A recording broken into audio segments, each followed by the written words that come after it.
ఆబ్రా.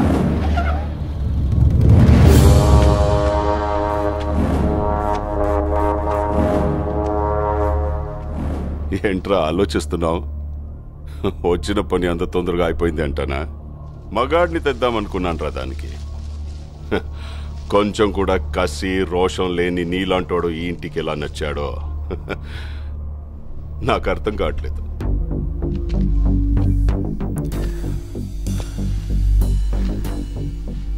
కాసేపు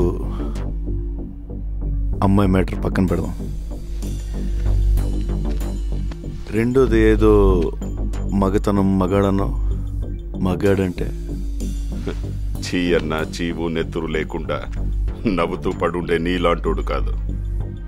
నరాల్లో రక్తం మరిగి తెరగబడి ఎగ్గబడేవాడే మగాడు. పగోడు ఎదురు పడితే చేతిలో ఆయుధం లేకపోయినా దమ్ముతో కసితో చంపగలిగే వీళ్ళు మగాళ్ళు. మనుషుల్ని కొట్టడం చంపడం ఆ మగతనం. అది రాతియుగం నాటి మగతనం. దానికెందుకు దమ్ము ధైర్యం? పగోండు కూడా ప్రేమగా దగ్గర తీసుకోవడమే అసలైన మగతనం. దానికి కావాలి దమ్ము. అంత తేలిక? ట్రై చేస్తావా? రేయ్, మాటలతో అయిపోయింది రా ఇటు మగతనం. రమ్మంటే గుండె ధైర్యం రెండూ జారిపోయినరా.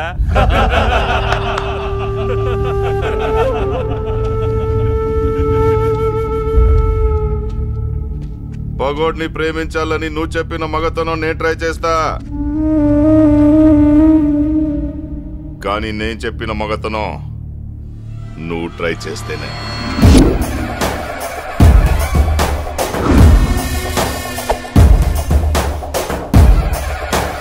చుక్కలు కనపడాలి రాయ్.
నువ్వు చెప్పిన మగతనం నేను ట్రై చేశాను.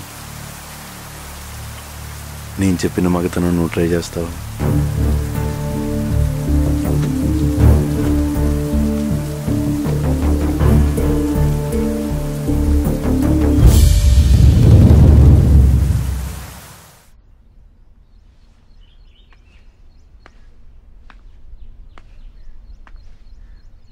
వాళ్ళు లేవడానికి ఎన్ని రోజులు పట్టుద్దో తెలీదంట.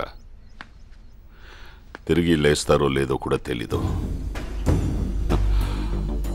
నచ్చావురా. నీలాంటోడి కోసమే వెతుకుతున్నాను. నీ కాళ్ళు కడిగి దాన్ని నీకిచ్చి నేను పెళ్లి చేస్తాను. కానీ ఒక్క సహాయం కావాలరా. ఆ ఊళ్ళో అణువణువున పౌరుషంతో రక్తం మరిగే ఒక మగాడున్నాడు. వాడొక్కడిని చంపి నా పగను పంచుకోరా. జీవితాంతం నీకు దాసోహం అంటాను.